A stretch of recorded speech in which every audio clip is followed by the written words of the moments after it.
Yes, students, continuing with the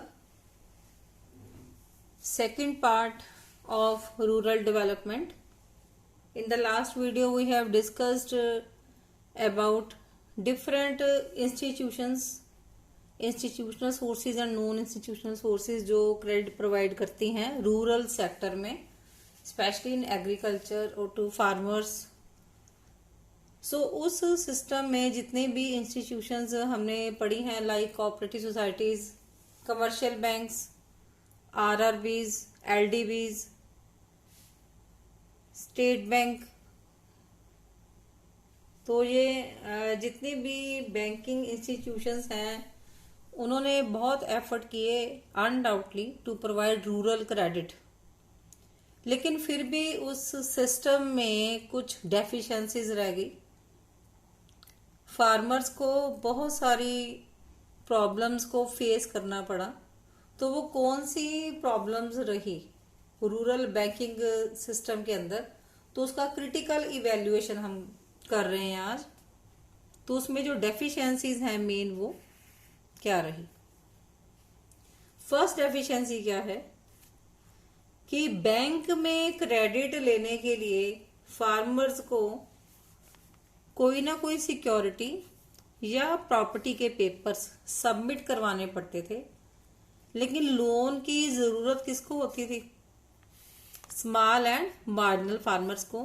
तो वो afford ही नहीं कर पाते थे कि उन्होंने अगर लोन लेना है तो वो कोई सिक्योरिटी या प्रॉपर्टी के पेपर्स सबमिट करा पाए, उनके पास इतनी फंडिंग होती नहीं थी। तो जिस वजह से जो स्मॉल एंड मार्जिनल फार्मर्स हैं उनको लोन नहीं मिल पाता था। नेक्स्ट, अब जो गवर्नमेंट के हाल है हमारी कंट्री के वो आपके सामने ही है। तो गवर्नमेंट ने भी अब जो फार्मर्स लोन ले जाते थे उसमें गवर्नमेंट की स्ट्रिक्टनेस नहीं रही। किस चीज में? For the recovery of loans. Government क्यों स्ट्रिक्ट नहीं रही? For the want of votes, क्योंकि उनको वोटों का लालच होता है कि हमारी सरकार ही चलती रहे, क्योंकि मैक्सिमम जो वोट्स हैं उनको रूरल एरियाज में से आती हैं। तो जो रूरल एरियाज के पॉलिटिकल लीडर्स होते हैं वो स्ट्रिक्ट नहीं रहते रिगार्डिंग रिकवरी ऑफ लोन्स, कि हमारी जो गवर्नमेंट है वो ही फेमस रहे रूरल एरियाज में। तो उसकी वजह से डिफॉल्टर्स की संख्या बहुत ज्यादा बढ़ गई। जो फार्मर्स हैं वो लोन रीपे नहीं करते थे क्योंकि उनके ऊपर स्ट्रिक्टनेस ही नहीं थी for the repayment of loan. Next है कि कमर्शियल बैंक्स के अलावा बहुत सारी ऐसी फाइनेंशियल इंस्टीट्यूशंस, अब जो कमर्शियल बैंक्स हैं वहां पर तो उन्होंने लोगों में एक सेविंग की हैबिट डेवलप की, लेकिन जो फाइनेंशियल इंस्टीट्यूशंस हैं उन्होंने सेविंग की जो हैबिट है वो डेवलप नहीं की, ताकि जो अगर उन्होंने ये हैबिट डेवलप की होती तो फार्मर्स की जो फैमिली है उनका फ्यूचर सेव हो जाता। तो ऐसा कोई एफर्ट फाइनेंशियल इंस्टीट्यूशंस की तरफ से नहीं हुआ, सिर्फ कमर्शियल बैंक्स ने ही ये एफर्ट किया। इसके अलावा फोर्थ पॉइंट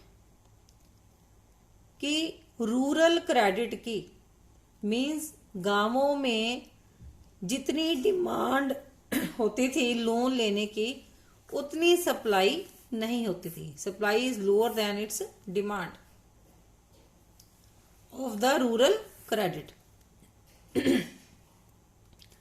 अब नेक्स्ट जो डेफिशिएंसी वीक पॉइंट क्या रहा इंस्टीट्यूशंस का, कि इंस्टीट्यूशनल क्रेडिट अरेंजमेंट्स, जो भी इनके अरेंजमेंट्स थे लोन देने के, उसमें हर तरह के फार्मर को कवर अप नहीं किया गया। नेक्स्ट इज कि जितनी अमाउंट लोन की सैंक्शन होती थी वो इनसफिशिएंट होती थी फार्मर्स को। अब जैसे कोई किसान है बेचारा, उसको 5 लाख का लोन चाहिए और वो बैंक के पास गया, क्योंकि उसके पास सिक्योरिटी तो कोई है नहीं जमा कराने के लिए, उसके इतना वो अफोर्ड ही नहीं करता। तो बैंक उसको वापस भेज देता था ये कह के कि तुम्हें सिर्फ 10,000 का ही लोन मिल सकता है, इससे ज्यादा अमाउंट का नहीं। तो अमाउंट ऑफ जो लोन था दैट वाज आल्सो इनसफिशिएंट, वो पर्याप्त नहीं था फार्मर्स के लिए। देन नेक्स्ट पॉइंट इज, जो बेचारा गरीब किसान था उसको किसी ने नहीं देखा। He was paid less attention as compare to the rich farmers. अब क्योंकि किसान बेचारे हमारे गरीब हैं, पिछला लोन तो क्या चुकता करना, अगला भी चढ़ जाता था उनके ऊपर। तो किस चीज की समस्या पैदा होगी? ओवरड्यूज की, उनके ड्यूज इकट्ठे होते गए। अब कुछ फार्मर्स जो स्मार्ट होते हैं, लाइक जमींदार लोग, वो लोन भी इंजॉय करते हैं बैंक से लेके, और पॉलिटिकल लीडर्स को अपनी मुट्ठी में रखते हैं, और उनके ऊपर कोई स्ट्रिक्टनेस होती नहीं लोन की वापसी की। तो ऑलमोस्ट जितने भी लोन लेते हैं, मैक्सिमम जो लोन रिच फार्मर्स को ही मिला इंस्टीट्यूशंस के थ्रू, जिसमें से 50% क्या हो गए? डिफॉल्टर्स। और डिफॉल्टर्स भी कौन से? Wilful defaulters. Wilful defaulters means जिन्होंने अपनी मर्जी से लोन को वापस नहीं किया, क्योंकि पॉलिटिकल लीडर्स उनके हाथ में होते थे, तो उनको कोई चिंता नहीं होती थी लोन को वापस करने की, ना ही उनके ऊपर सरकार की तरफ से कोई सख्ती दिखाई गई। सो ये थी डेफिशिएंसीज क्या रही सिस्टम के अंदर। अब नेक्स्ट हमारा जो डिस्कशन का पॉइंट है that is challenge of agricultural और रूरल मार्केटिंग। चैलेंज मीन्स इसमें हमें कौन कौन से चैलेंजेस, कौन कौन सी प्रॉब्लम्स फेस करनी पड़ी एग्रीकल्चरल मार्केटिंग या रूरल मार्केटिंग में। अब एग्रीकल्चरल मार्केटिंग, इसका मतलब क्या है, किसको कहते हैं हम रूरल या एग्रीकल्चरल मार्केटिंग? नेम से ही क्लियर हो रहा है कि एग्रीकल्चर को कहां तक लेके जाना? मार्केट में। इट मीन्स कि क्रॉप की हार्वेस्टिंग से लेके मार्केट तक जब फसल पहुंचती है, उसके बीच का जो प्रोसेस है उसको हम एग्रीकल्चरल मार्केटिंग कहते हैं। तो एग्रीकल्चरल मार्केटिंग मेन क्या है? It's defined as a process of assembling. Harvesting के बाद फसल को इकट्ठा करना, असेंबल कर लिया, फिर उसकी प्रोसेसिंग करनी, देन ग्रेडिंग करनी उसकी क्वालिटी के अकॉर्डिंगली, देन पैकेजिंग, फिर उसको स्टोर करना स्टोर हाउसेज में, देन सेलिंग द प्रोड्यूस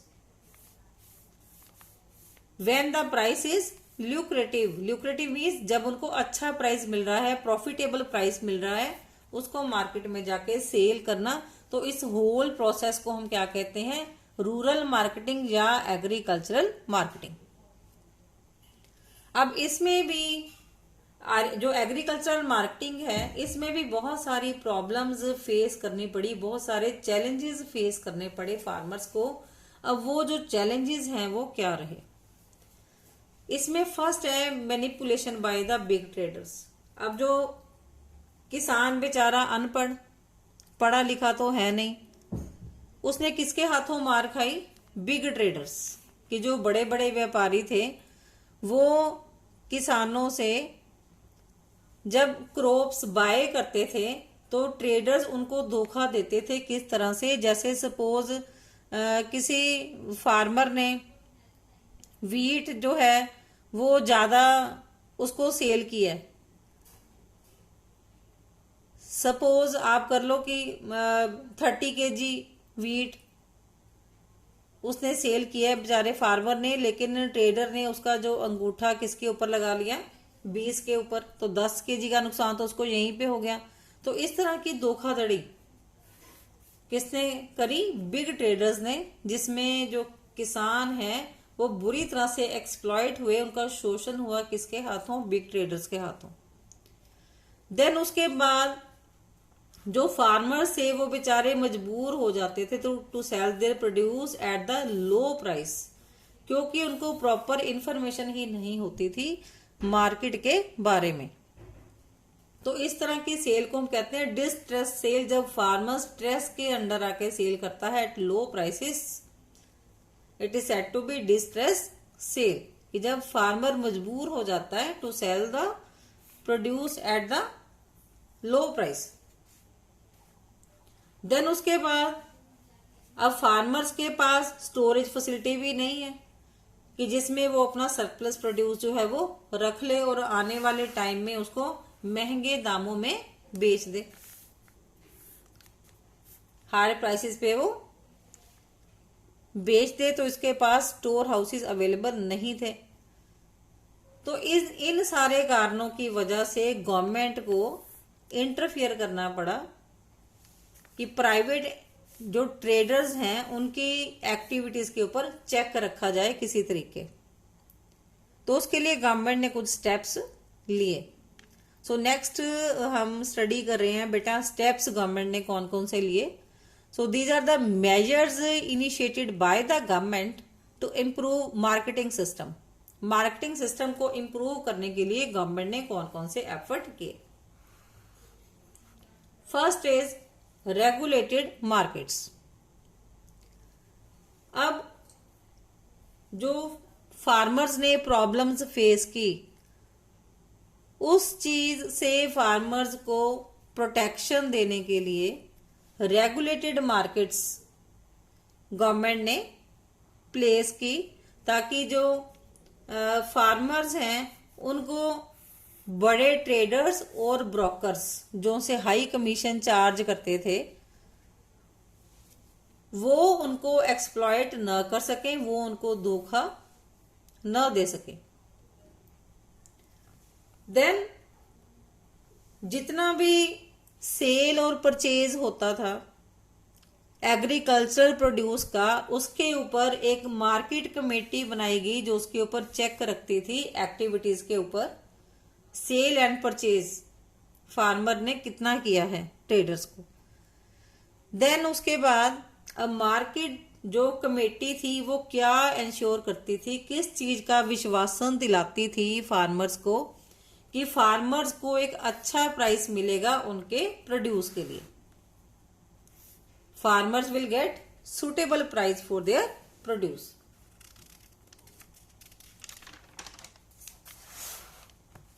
अब नेक्स्ट क्या है,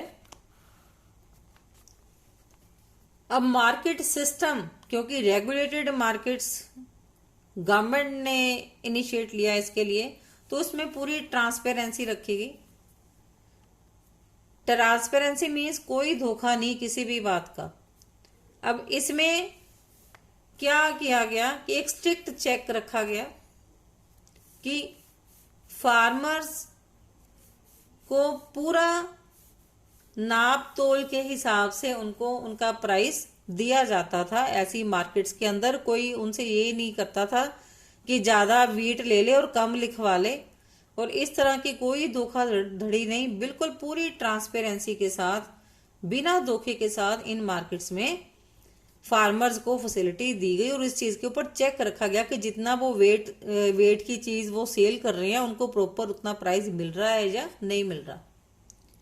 देन उसके बाद ऐसी मार्केट्स ने स्टोरेज फैसिलिटी भी प्रोवाइड की फार्मर्स को, ताकि वो हाई प्राइस फ्यूचर में अपनी सेल का ले सकें।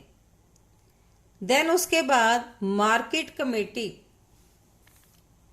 मेन जो मार्केट कमेटी बनाएगी उसमें कौन कौन से लोग इन्वॉल्व किए गए, रिप्रेजेंटेटिव्स ऑफ गवर्नमेंट ऑफिशियल्स भी, मींस गवर्नमेंट की तरफ से भी पर्सन उसमें ऐड किए गए। फार्मर्स के जो लीडर थे, जो लीड करते थे फार्मर्स को, उनको ऐड किया गया, एंड कुछ ट्रेडर्स को ऐड करके ये एसोसिएशन, ये मार्केट बनाएगी, इसको रेगुलेटेड मार्केट का नाम दिया गया। तो ये सारे पॉइंट्स बेटा बहुत इंपॉर्टेंट है। कोई ना कोई इंस्टीट्यूशन या कोई ना कोई मार्केट आपको आ सकती है during board exam. Next is cooperative agricultural marketing society. अब गवर्नमेंट ने ऐसी सोसाइटीज को भी एनकरेज किया, फार्मर्स को मेंबर बनाया गया इन सोसाइटी का। अब इसमें फार्मर्स क्या करते थे, वो कलेक्टिवली अपने इकट्ठे होके अपने प्रोड्यूस को मार्केट में सेल करते थे, और जिससे वो उनको बार्गेनिंग का बेनिफिट मिल जाता था और उनको एक अच्छा प्राइस मिल जाता था अपने प्रोड्यूस का। तो वो मिल के ये प्राइस इसकी फिक्स करते थे बार्गेन करके, और उनको अच्छा प्राइस इसका अपने प्रोड्यूस का मिल जाता था। इसकी बहुत एक रिमार्केबल ब्रिलियंट एग्जांपल गुजरात में milk cooperatives, this is very very famous, milk cooperatives in Gujarat.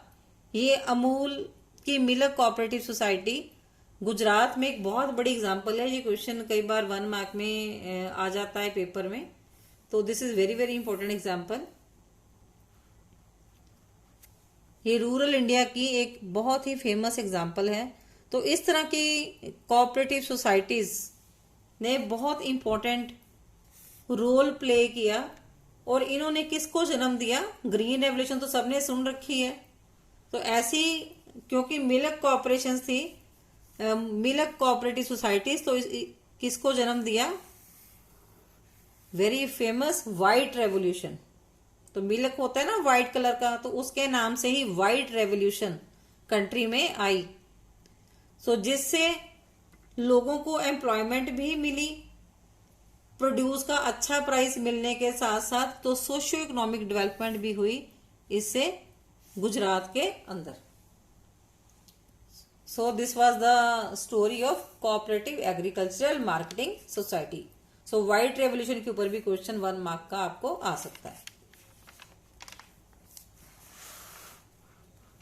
लेकिन कोऑपरेटिव सोसाइटी में एक शॉर्टकमिंग जो है मेजर, वो क्या फेस करनी पड़ी कि ये जो कोऑपरेटिव सोसाइटीज बनी, ये फंड्स को प्रॉपरली मैनेज नहीं कर पाई। ये इस सिस्टम में शॉर्टकमिंग मेजर रही। देन उसके बाद ने गवर्नमेंट ने कुछ एफर्ट्स किए, इंफ्रास्ट्रक्चर फैसिलिटीज प्रोवाइड कराई फार्मर्स को। उसमें कौन कौन सी फैसिलिटीज दी गई? रोड्स एंड रेलवेज फैसिलिटीज, ये सब्सिडाइज रेट्स पे प्रोवाइड कराई गई। सब्सिडाइज मींस लो रेट्स पे, कम रेट्स पे फार्मर्स को प्रोवाइड करवाई गई, ताकि वो अपना प्रोड्यूस अर्बन मार्केट्स तक लेके जा सके और उनको एक अच्छा प्राइस उसका मिल सके। देन फार्मर्स को ये जो प्रॉब्लम फेस करनी पड़ती थी, डिस्ट्रेस सेल मींस अपने प्रोड्यूस को मजबूरन में कम प्राइस पे सेल करना पड़ता था, क्योंकि उनके पास स्टोर हाउसेस नहीं होते थे। तो गवर्नमेंट ने ये फैसिलिटी भी प्रोवाइड कराई। गवर्नमेंट ने cold storage, godowns, warehouses भी प्रोवाइड कराए फार्मर्स को, ताकि वो फ्यूचर में एक अच्छा प्राइस अपना फेच कर सकें। तो इसके लिए central and state warehousing corporation बनाई गई, जिसने फार्मर्स को स्टोरेज की फैसिलिटीज प्रोवाइड कराई। अब फार्मर्स को अपने प्रोड्यूस का एक अच्छा प्राइस मिलने लगा। जब भी मार्केट में प्राइसेस हाई होते तो वो स्टोर हाउस से निकालकर अपनी फसल को सेल कर सकते थे due to storage facilities. Then उसके बाद dissemination of information. Dissemination of information means इन फार्मर्स तक इंफॉर्मेशन को पहुंचाना। तो उसके लिए गवर्नमेंट ने क्या एफर्ट प्रोवाइड किए? Electronic media and print media. अब मीडिया क्या होता है? मीडिया का क्या मतलब है कि खबर एक जगह से दूसरी जगह तक पहुंचाना। तो इलेक्ट्रॉनिक मीडिया में आ जाती है, जैसे टीवी में न्यूज आती है या रेडियो के थ्रू न्यूज प्रोवाइड करवाना। प्रिंटेड फॉर्म में, प्रिंटेड मैटर में फार्मर्स को इंफॉर्मेशन पहुंचाना, किस regarding the market related information, कि मार्केट में उनकी किस फसल का प्राइस कितना है, इसके बारे में पूरी इंफॉर्मेशन पहुंचाना। तो ये भी गवर्नमेंट ने एफर्ट किया ताकि फार्मर्स जो हैं उनको सारी इंफॉर्मेशन प्रोवाइड कराई जा सके, उनकी फसल का उनको कितना प्राइस मिल सकता है। अब इसके अलावा मार्केट में जो फ्लक्चुएशंस होती थी प्राइस की, उसके बारे में भी फार्मर्स को टाइम टू टाइम जानकारी दी जाने लगी, ताकि फार्मर्स अवेयर रहें कि उनकी जो प्राइसेस है, उनका जो प्रोड्यूस है, उसमें जो फ्लक्चुएशंस आती हैं, प्राइस कभी गिर गया कभी हाई हो गया, इसके बारे में पूरी जानकारी। देन उसके बाद अब ये सारी इंफॉर्मेशन जब फार्मर्स तक पहुंचने लगी तो फार्मर्स डिसीजन लेने की हालत में पहुंच गए कि उन्होंने कितना सेल करना है और कब सेल करना है और किस प्राइस पे सेल करना है, प्राइस ऑल्सो। तो ये जो डिसीजन जो है फार्मर्स, अब फार्मर्स को कोई फोर्स नहीं कर सकता था कि कितनी प्राइस पे और किसको सेल करना है, क्योंकि उनको सारी इंफॉर्मेशन डायरेक्ट पहुंचाने लगी government through electronic media and through printed media. Next is very very important MSP policy, और यू में से मिनिमम सपोर्ट पॉलिसी। अब मिनिमम सपोर्ट पॉलिसी हम ये +1 में भी बेटा आपने स्टडी किया होगा, प्राइस सीलिंग कहते हैं जिसको हम। मिनिमम सपोर्ट पॉलिसी क्या होती है कि जब गवर्नमेंट एक मिनिमम प्राइस फिक्स करती है, तो ये एक बड़ा ही रिमार्केबल स्टेप गवर्नमेंट ने लिया एग्रीकल्चरल मार्केटिंग को इम्प्रूव करने के लिए। अब इसमें क्या था कि फार्मर्स के इंटरेस्ट को सेव किया जा सके, उनकी हेल्प की जा सके, उसके लिए गवर्नमेंट ने एक मिनिमम सपोर्ट प्राइस फिक्स किया फॉर द फार्मर्स, कि अगर फार्मर कहीं भी फसल ना बेच पाए तो गवर्नमेंट उस प्राइस पे फार्मर से वो फसल बाय कर लेती थी। So government purchases agriculture produce at minimum support price.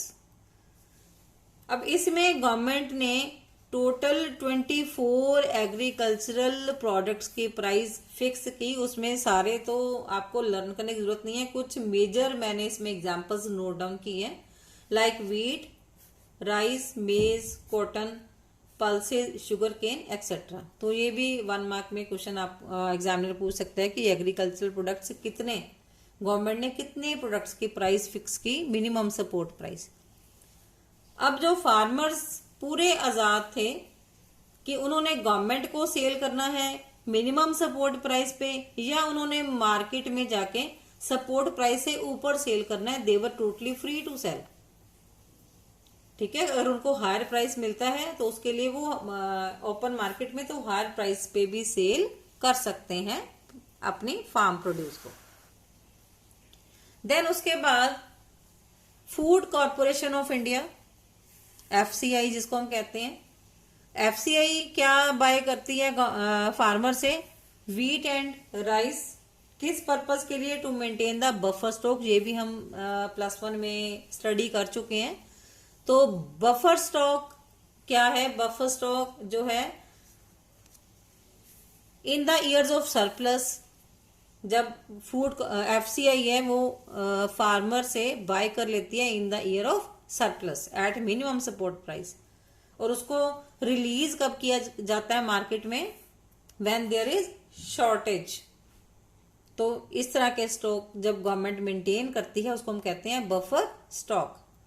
Then उसके बाद पब्लिक डिस्ट्रीब्यूशन शॉप्स, आप अच्छी तरह से जानते हो पब्लिक डिस्ट्रीब्यूशन शॉप्स कौन सी, जिसको हम फेयर प्राइस शॉप्स कह सकते हैं या हम राशन शॉप्स कह सकते हैं, जिसमें पुअर पीपल को फूड ग्रेन्स प्रोवाइड करवाए जाते हैं या इसेंशियल गुड्स प्रोवाइड कराई जाती हैं at low rates. So I hope minimum support policy is clear to you, and also this is very very important, ये +1 में भी की हुई है। Then next is self help groups and micro credit programmes. अब ये भी गवर्नमेंट का बहुत अच्छा एफर्ट रहा, नीदर गवर्नमेंट का एफर्ट तो नहीं है, खैर ये सेल्फ हेल्प ग्रुप्स तो लोग अपने आप ही बनाते हैं कि कुछ लोग इकट्ठे मिलके ग्रुप बना लेते हैं, जिसको सेल्फ हेल्प ग्रुप्स बोला गया, मींस अपनी हेल्प खुद ही करना। तो वो खुद ही फंड्स कंट्रीब्यूट करते थे to help the people living in the rural areas. तो सेल्फ हेल्प ग्रुप्स ने भी रूरल क्रेडिट को फाइनेंस किया डिपेंडिंग अपॉन देयर नीड, कि जैसे जिसको कम फंड्स की जरूरत पड़ती थी तो सेल्फ हेल्प ग्रुप्स उनकी हेल्प के लिए वहां पहुंच जाता था। तो रूरल एरियाज में इन्होंने सेविंग हैबिट को प्रमोट किया, लोगों को एनकरेज किया कि वो अपनी छोटी छोटी सेविंग जो है वो उसको जमा कराएं। और आज 70 लाख से भी ज्यादा सेल्फ हेल्प ग्रुप्स काम कर रहे हैं in different rural areas across the country to help the rural people in providing them credit। तो जो क्रेडिट प्रोविजंस वो प्रोवाइड करते हैं उसको नाम दिया गया micro credit programmes. Micro credit programmes mean जब कम अमाउंट में लोन रूरल पीपल को चाहिए तो सेल्फ हेल्प ग्रुप्स उनको कम रेट ऑफ इंटरेस्ट में प्रोवाइड करवाती हैं।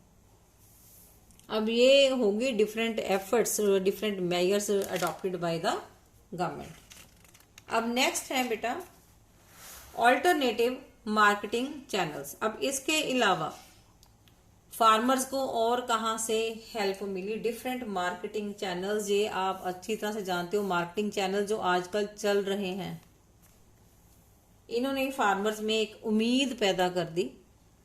तो ऐसे मार्केटिंग चैनल्स किसकी हेल्प के लिए बनाए गए? स्मॉल एंड मार्जिनल फार्मर्स की हेल्प के लिए, जिसमें डायरेक्ट सेलिंग होती है by the farmers to the consumers. और इसकी एग्जांपल्स हैं अपनी मंडी, बिग बाजार, रितु बाजार। तो ये इसकी फेमस एग्जांपल्स हैं जहां पर फार्मर्स डायरेक्टली कंज्यूमर्स को सेल कर सकते हैं इन मंडियों में जाके। अब दूसरा मार्केटिंग चैनल कौन सा है कि जो नेशनल कंपनीज और multinational companies like Reliance retails, इन्होंने फार्मर्स के साथ डायरेक्ट सेल कॉन्ट्रैक्ट कर लिया कि डायरेक्टली ये कंपनीज फार्मर से जाके एग्रीकल्चरल प्रोडक्ट्स जो हैं वो बाय कर लेती थी एट प्री डिटरमिन्ड रेट्स।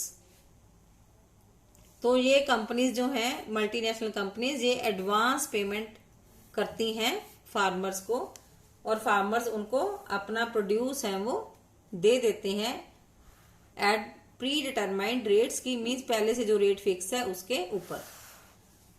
अब इससे क्या फायदा हुआ कि एक तो मार्केट का साइज बड़ा हो गया और दूसरा फार्मर्स को अपनी एग्रीकल्चर प्रोड्यूस का एक रीजनेबल प्राइस उनको मिला।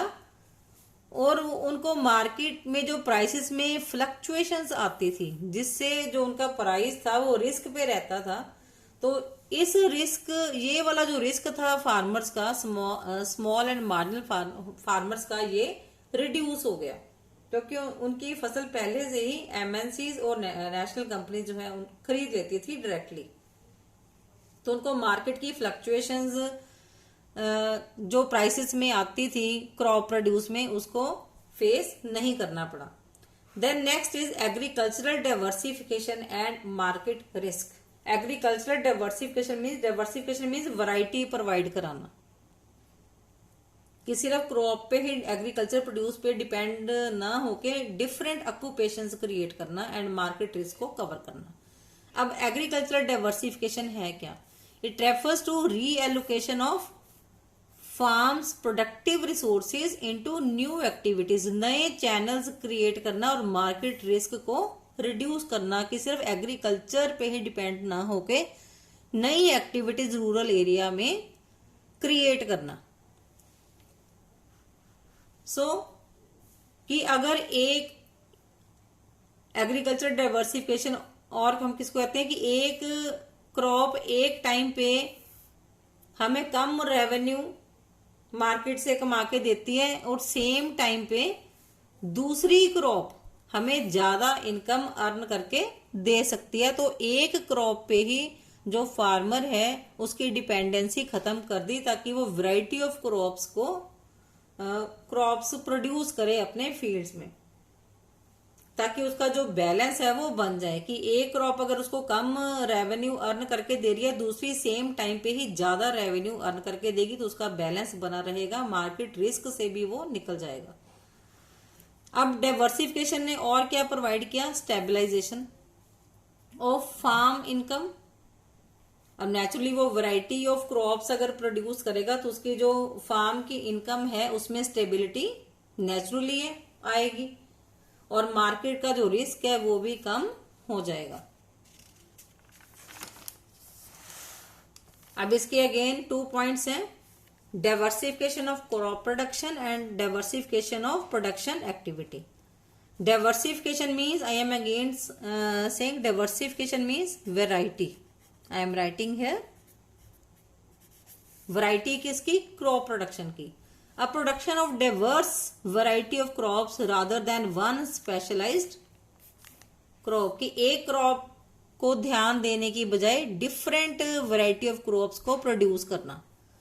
Then shift from, naturally shift करना अपनी लैंड को from single to multi cropping system. अब इससे क्या होगा कि जो फार्मर है वो सबसिस्टेंस फार्मिंग को किसमें कन्वर्ट कर पाया, कमर्शियल फार्मिंग में। कि पहले वो बेचारा सिर्फ अपने गुजारे के लिए खेती करता था, अब वो अपने ही फील्ड में डिफरेंट वैरायटी क्रॉप्स की प्रोड्यूस करने लग गया, जिससे वो अपने प्रोड्यूस को मार्केट में ले जाके डिफरेंट प्राइसेस पे सेल कर सकता है। कि अगर एक क्रॉप उसको कम दाम दिला रही है मार्केट में, तो दूसरी उसी टाइम पे उसको ज्यादा प्राइस दिलाएगी और उसका जो प्राइस स्टेबिलिटी है वो भी बनी रहेगी और वो मार्केट रिस्क से भी बाहर निकल जाएगा। देन उसके बाद मार्केट रिस्क का पॉइंट कवर अप हो गया, प्राइस फ्लक्चुएशंस वो भी फार्मर को फेस नहीं करनी पड़ी। देन उसके बाद और किस चीज का रिस्क कवर हो गया फार्मर का, minimise the risk occurring due to failure of the monsoon. क्योंकि कुछ क्रॉप्स प्योरली जो है वो मॉनसून पे ही डिपेंडेंसी होती है कुछ चीजों की, तो उस रिस्क से भी जो फार्मर है अगर उसको वैरायटी मिलेगी कि वो और काम भी कर सकता है अपनी सेम पीस ऑफ लैंड के ऊपर, तो वो वैरायटी ऑफ काम करके सेम लैंड पे अपने इस रिस्क से ऊपर निकल सकता है जो मॉनसून की वजह से फार्मर्स को फेस करने पड़ते हैं। अब डाइवर्सिफिकेशन जो है वैरायटी किस तरह से लाई गई, it implies shift from crop to other areas of employment, husbandry, dairy farming and fisheries. अब ये चीजें सेम लैंड के ऊपर फार्मर्स को गाइड किया गया कि अपनी लैंड के ऊपर एग्रीकल्चर के अलावा वो ये वाले ऑक्यूपेशन जो है like husbandry, dairying and fisheries इसको भी कर सकता है। अब इससे ना उसकी सिर्फ इनकम बढ़ेगी बल्कि उसकी जो इनकम है वो स्थिर भी रहेगी, स्टेबल भी रहेगी, क्योंकि वो डिफरेंट ऑक्यूपेशन से अपनी इनकम को अर्न कर सकता है। So it was also the need of the, ये आज के टाइम की जरूरत भी है कि हम एग्रीकल्चर से शिफ्ट होके अदर ऑक्यूपेशंस की तरफ शिफ्ट करें, और जो हमारी एग्रीकल्चरल लैंड है वो पहले ही ओवरबर्डन्ड हुई है, उसका बर्डन भी थोड़ा कम हो जाए फार्मिंग सेक्टर का। क्योंकि बहुत सारी जो रूरल पॉपुलेशन है वो फार्मिंग सेक्टर के ऊपर ही डिपेंडेंट है अपनी लाइवलीहुड को अर्न करने के लिए, तो वो उससे बाहर निकल के अदर ऑक्यूपेशंस की तरफ भी ध्यान दे और अदर ऑक्यूपेशन से भी वो अच्छी इनकम अर्न कर सकती है। तो अदर इनकम्स को हम स्टडी करेंगे बेटा अपने नेक्स्ट वीडियो में। So I hope this video is understandable and easy and clear to you. I suggest you again कि वीडियोस को बार बार देखिए, क्योंकि सुनने से जल्दी लर्न होता है। So wish you all the best and thanks for the patient listening.